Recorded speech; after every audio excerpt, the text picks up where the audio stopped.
What is up, you guys? It is your boy John here from Puma Plow. Welcome back to another On the Farm. It has been a minute since I've actually been in one of these videos, hasn't it? It has been too long, but every time we do anything outside, it is so obnoxiously windy that I'm not able to record audio here. But it is completely calm here today. So I am over here at the new pumpkin patch for next year, where we planted our rye, I don't know, month or two ago, month and a half ago, something like that. This will be the first time I'm showing you guys the rye. Now don't laugh at us, okay? We're trying. Don't laugh at us. For the record, obviously this video was filmed mid-December. Christmas is actually, well, this video comes out Christmas Eve after all, so it's the week before that right now. So it's getting late in the year, and we never really thought we would have to do what we're doing today, but hey, let's take a look at this rye. All right, so there you guys go. You can see the rye. Maybe you guys can't see the rye. In fact, when we sowed this rye, it was pretty dry, and we really have not had rain since. So where it is up, like right here, there's a little patch.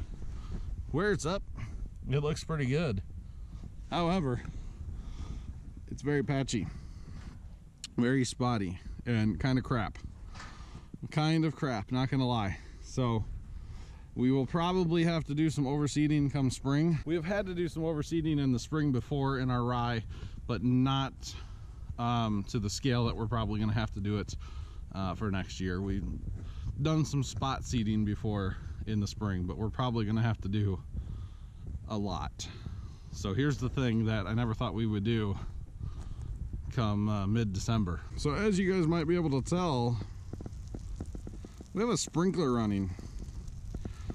Like I said, it's the week before Christmas right now, the Sunday before Christmas Eve, and there's a sprinkler. Now that's our red, I don't even know what you call that sprinkler. It's kind of a weird thing, but it works.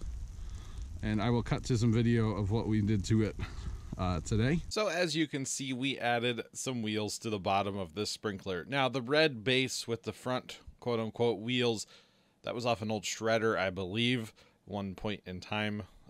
Engine blew up or whatever. We had it laying around. All this stuff is stuff we had laying around. Took us a little while to build, but that's what we came up with in a pinch. Just saying. And it actually worked out quite well. Just saying. Yes, it looks silly. Yeah, it does, but it works. Like oscillating type sprinklers, but we don't have enough pump down here to run two of them, and one of them just wasn't going to cut it. One of them wouldn't get the whole width here, so we tried two of them. That was not working, and so now we're trying this thing, and it seems to be working out fairly well. As far as here, you can see, obviously not watered ground. We just started this a few minutes ago, and it's looking pretty solid so far, not gonna lie. Obviously, to do all of this all the way down to that jug down there on the post behind the grain bin there, anything we get watered at this point is purely a bonus, because they keep calling for rain, and well, it just hasn't happened. So unfortunately, we have to water, but it's kind of crazy. It's mid-December, almost end of December, and we're watering. It's kind of crazy. I don't know what Dad's up to. He just started something. But anyway, we will see what else we get into today. Today is not so much a project video. I know the last couple on the farms have really been project type videos. This one is more, what are we doing today? What are we doing Wednesday down here? Wednesday, maybe today, we're gonna build our luminaries for the Christmas display, of course. And we have to assemble those for this year. And then I don't know what else we'll get into on the farm. So stay tuned. Oh, Dad's actually going out tilling. So that engine you guys can hear him running in the background possibly is Dad. He just got in the old hog shed. That right there, that building, that used to be a hog shed. There used to be a little door on the side where the hogs would go in and out. But of course we closed that up. Put a garage door on the end, and yeah. So Dad is actually, he got a tiller out. Oh my goodness. We gotta go see what he's doing. You guys have to see this.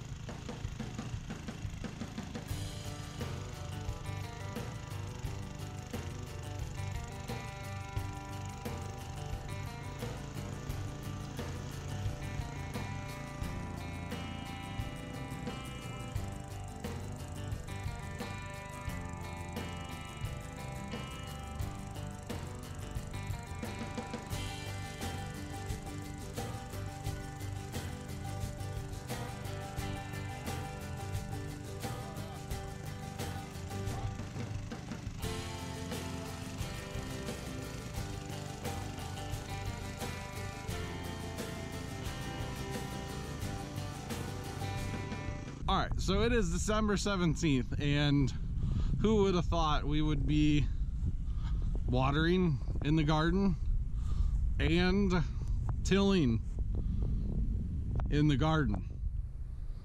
It's kind of crazy, not gonna lie. It's really strange.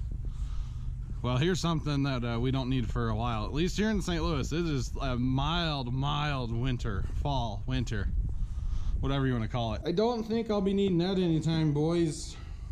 My John Deere snowblower, just saying. I might need that soon, the fan. Just saying. It was 65 degrees here the other day. And boy, oh boy, oh boy, was it nice. Let me tell you, it's a little chilly right now. It's probably in the 50s, mid 50s or so today. It's cloudy, as you guys can tell. We had a little bit of sun poking through earlier, but overall, it's fantastic down here, just saying.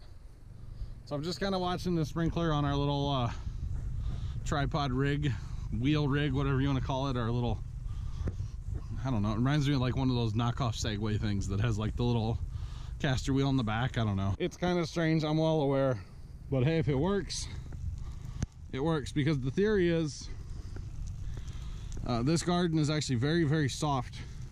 As you guys know, we had the real farmers work this ground up for us, and then we came in here with our Harrow and harrowed it out a little bit to level it, and then we came back in here with the roller after we put our rye in and all that. You guys saw that in the video. But the theory is that red sprinkler, as it's running, it vibrates, and as it vibrates, it'll actually bury itself. It'll put itself a couple inches in the ground, and that's in like quote hard dirt.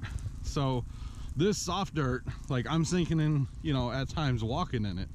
The problem is, since this dirt has been worked, we haven't really had any rain to pack it back down. So that was the theory behind the wheel, is we can stand out here in the dry dirt, grab the garden hose, and just pull the thing and be able to move it. And it should, hopefully it works. Hopefully it doesn't bury itself. It is kind of heavy. So there's that. All right, let's see what else we get into today. All right, so another thing I thought we would never have to do. I'm out here with a string trimmer, and this is what's left of the turnips, the radishes, and the mustard greens that we grew. It's just stuff we didn't harvest / never matured. You know, the turnips, you know, you get a lot of decent sized ones, but there's also a lot of very small ones, so it's all good. The cold weather that we had before this pretty much offed them. It was like 10 degrees one morning at the farm, and they were done. So Dad was trying to till this, however there was too much debris on the surface for the front tine tiller to handle, hence why I'm out there with the string trimmer, trimming it up, basically just making pieces. The smaller pieces you can make, the better it is going to till up. So when he called me out there, he's like, hey, bring that trimmer out here and trim this up. I'm like, okay. I actually, about 2 weeks before this, thought about taking the lawnmower out there, the Exmark laser, and mowing them down with that. When they were still kind of standing, then it would have worked fairly well. But now with them being pretty well on the ground, we had to use the string trimmer. So it actually worked surprisingly well. Just saying, it actually really did work up a lot better. Dad was able to till the rest of the garden. So it's been about 40 minutes since we put the sprinkler here, and you guys can see it's looking a little shiny, which is good. Now unfortunately, with the pump that we have down here, we're only able to maintain about 38 pounds of pressure, so we're not quite getting all of it, but it really doesn't matter, because yes, we want this rye out here to grow, but because we're going to do 2 rows of pumpkins in the, you know, not center, obviously, split the thing up, do 2 rows, where it's getting water is quite fine. So this should work. This should work out quite well. All right, so this is the reason the bad boy's on wheels. I can grab the hose here, and I'm just going to pull slowly. Just gonna pull slowly, and I only want to go, yeah, it's making a lot of mud out there. The tires are picking up a fair bit of mud, but I think that's far enough. Just that little bit is all I really want to go. So another thing that we worked on this particular Sunday was the 3-point hitch Harrow adapter thingamabob, very technical term, that we bought at that farm auction. We decided to work on it just a little bit more. Go ahead and we turned the whole thing around, decided to cut this other end off. It is at its maximum width now after we've cut both ends, and we will continue to work on this a little bit by little bit here throughout the winter. So yeah, you know, it's just one of those projects that we're not in a hurry to get done. We don't need it today. So if we work on it a little bit here and a little bit there, that is going to work out quite well for us. So there's that. There you can see we cut off roughly the same off each end. So we're out here. It's nighttime now, obviously. I wanted to leave this footage in because why not? I don't know. Wanted to show you guys, yeah, the sprinkler. We did move it. We set it before we left. Because our pump, we do have a timer. Basically, it's a 6-hour timer on our pump. We can actually turn it on and let it rip. You need triples on the front or quads? I don't know. Just do it. It'll be hard. Put a quad. Quads would be easy. I got 2 more of those wheels. Yeah, that'd be easy. Another 2x4. You just drill the, you wouldn't even need 2x4s. Huh.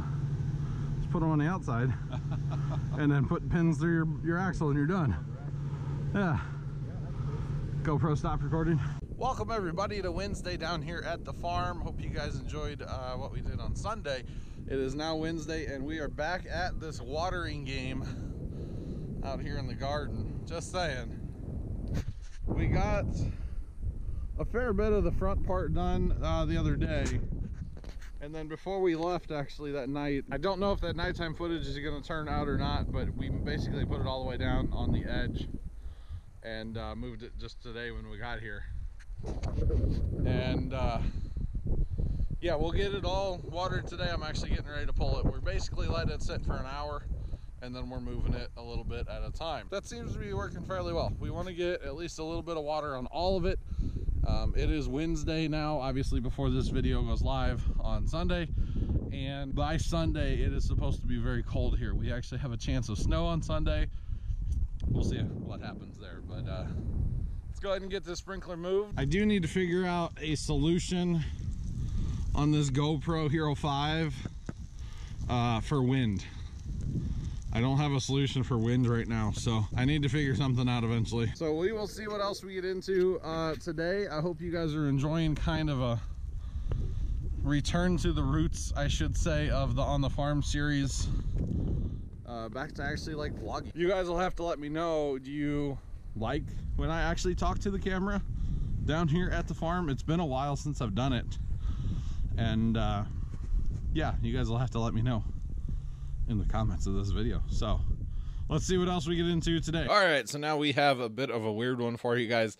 This is a backpack split boom, basically a string trimmer, but it's a split boom. If you guys know what a split boom is, that means you can put different attachments on it. They're very popular, actually, split booms.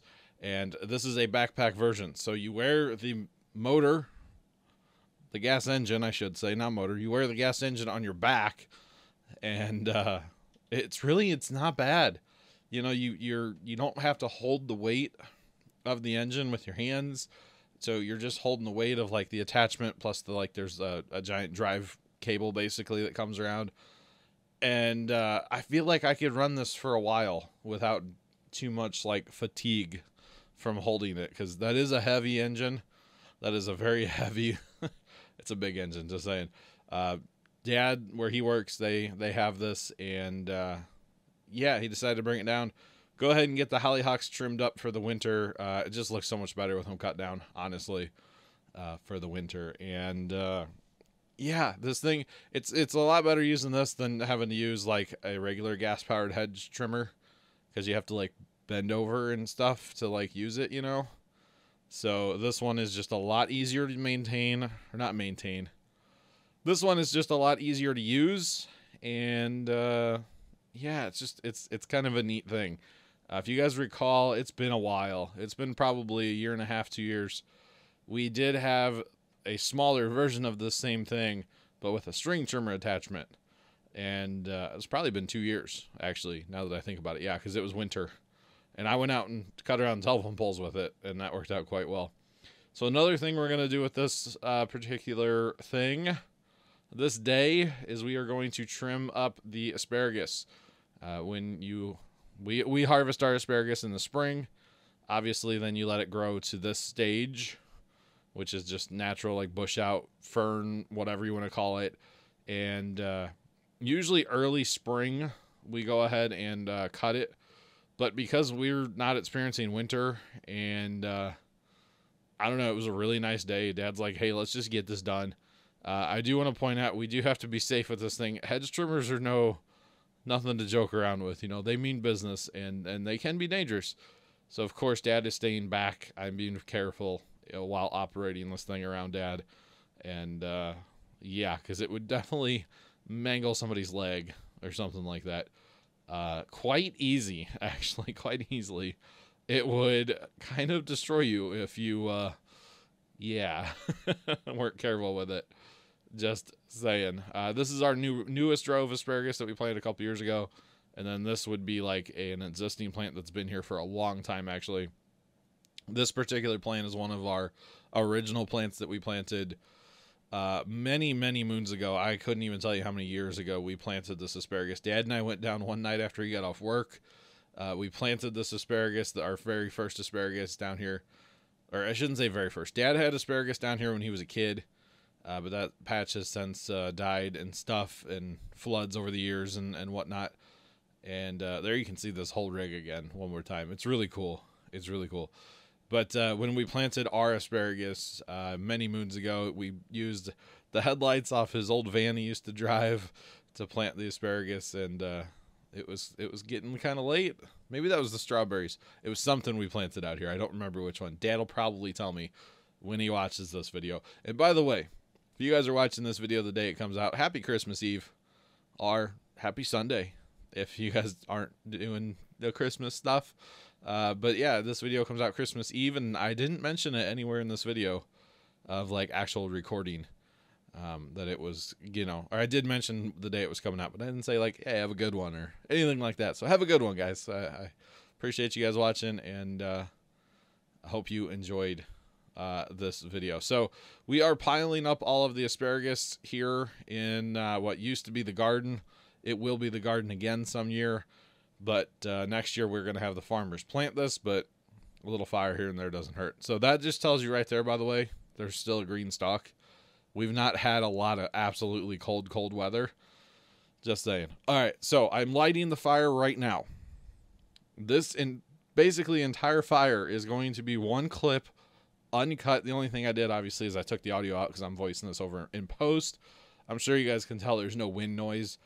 I actually say it, I think I said it earlier in the video. Somewhere in this video I talk about wind. I definitely need to come up with a solution for this GoPro Hero 5 for wind. And I definitely need to make something happen soon. It is very annoying. I would do more like live voice stuff, like just talking to the camera. But like I said earlier in the video, it's so obnoxiously windy down there like all the time that it's hard to film without picking up a lot of wind noise. I know there's a lot of wind noise in this video, but I figured go ahead and we'll leave it in. But anyway, with this fire, this is amazing how fast this stuff actually burns, and it was hot, so I had to back up. But yes, it's really dry here, and no, I was not worried about starting like a quote wildfire or anything. There's nothing to burn. We're dirt. We're surrounded by dirt.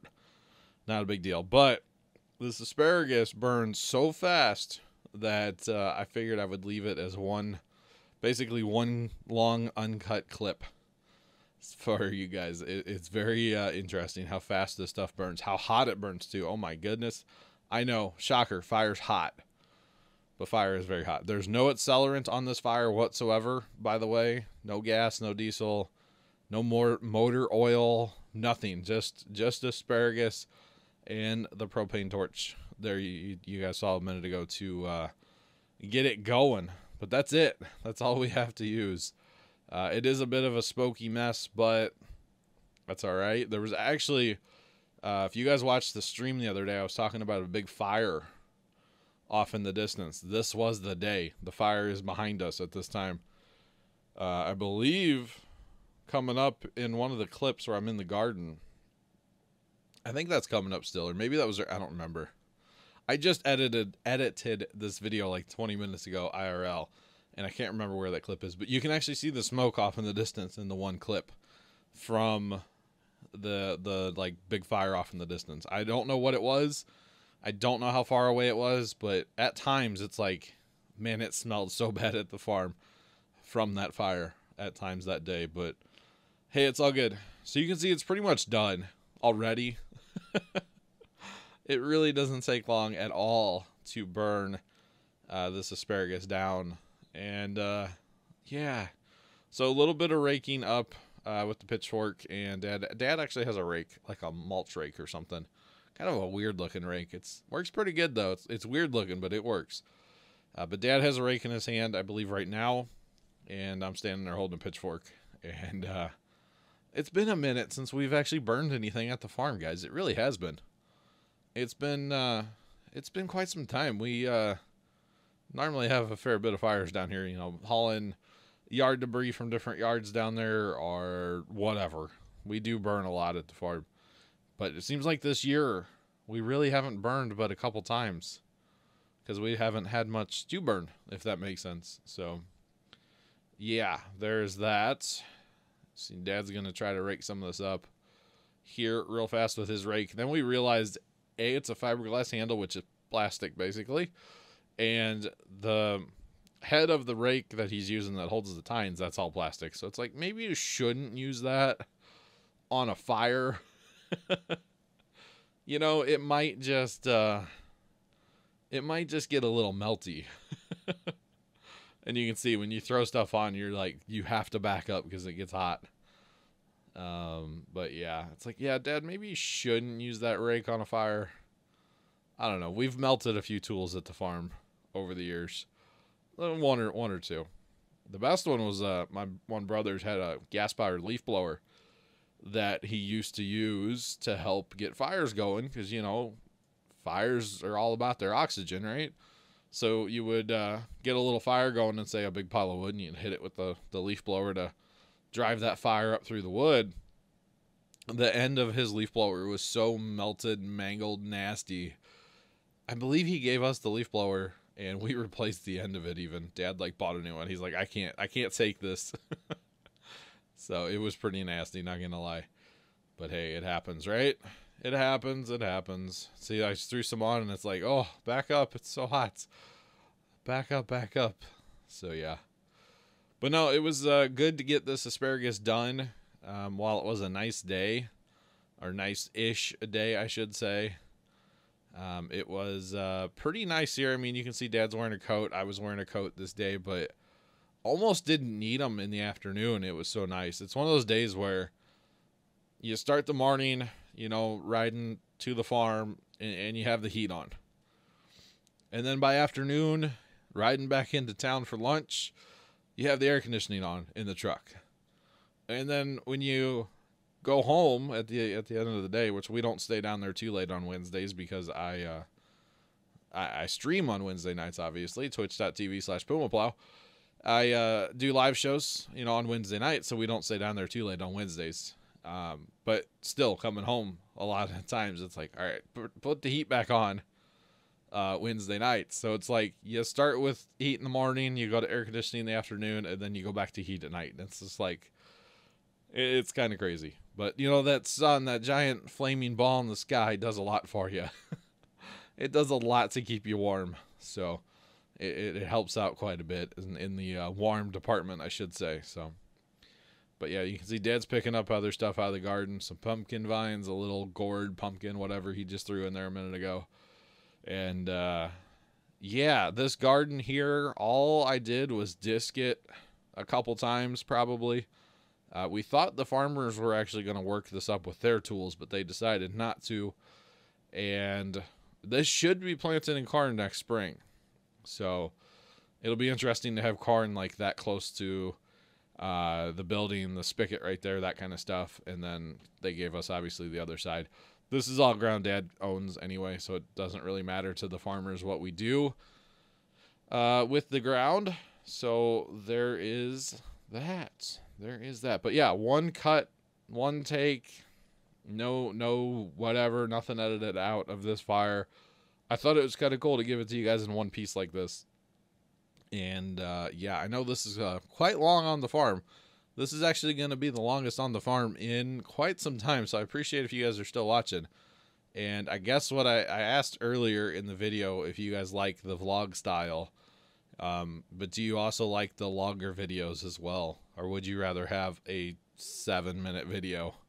You know what I'm saying? Do you want longer video or you want shorter? And it just kind of worked out that there was a lot to do between Sunday and Wednesday at the farm this past week. So that's why you guys have a long video. You know, some days there's not much going on. Sometimes we're not even down there very long. Like with Christmas and New Year's coming up, I don't know how much time we're actually going to be spending at the farm.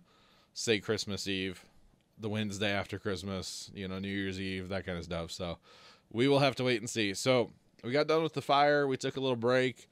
And then we started working on the luminaries. These are the luminaries that I put out on Christmas Eve in front of the house here in town, along with my, of course, giant Christmas display, 17,000 lights this year. It is something. Trust me, it is definitely something. And Christmas Eve, I put the luminaries out along the curb. I think it looks really, really sharp. In the St. Louis area, luminaries are a big deal. I don't know if they have them everywhere, if people do them everywhere. Especially in my town, it is kind of a big deal. A lot of places do it. Whole neighborhoods, whole subdivisions get together and do it. We do our own spin on it. There's only a couple people, well, probably us and one other house on our street that do it, but it's a big deal like in the area in general. But what we actually do is we use these Simply orange juice containers, and I know we've covered this on the farm in the past, but hey, why not? I think it's the 3rd year of us using some of these Simply orange juice containers. If they have a meltdown or whatever, we drink that orange juice all the time here at the house. So we have these containers like for days. So it's not a big deal. This year we are putting straight up sand in there. In the past we would use kitty litter. We got rid of all of our kitty litter last year because it was too dusty and I just did not care for it anymore. So we went to sand. That's actually used sand from the sandblast cabinet. After we sandblasted all those motorcycle parts and stuff, we saved a bucket of sand kind of to use with this. So we're good to go. There's 30 of them there and should be good to go for Christmas Eve. So back to the sprinkler. It was very, very windy in this clip. That's why there's no actual audio, although I do talk to you guys here in just a second. You can tell it's windy based on all the water flying. All right, so I just moved the sprinkler probably for the last time because we have to blow out the water line tonight before it gets cold. Just saying, before we leave, we will be blowing out the water line, draining everything, and be good to go. And as you guys could probably tell in that clip, the wind. I definitely need to come up with a solution for the wind, like I was saying earlier. So we are going to get into our well. This is where our water comes from for the farm. There's a giant clay pipe in the ground. And down there, that's the round thing below the concrete here. And from that point, we go down like 27 feet to actually get our water.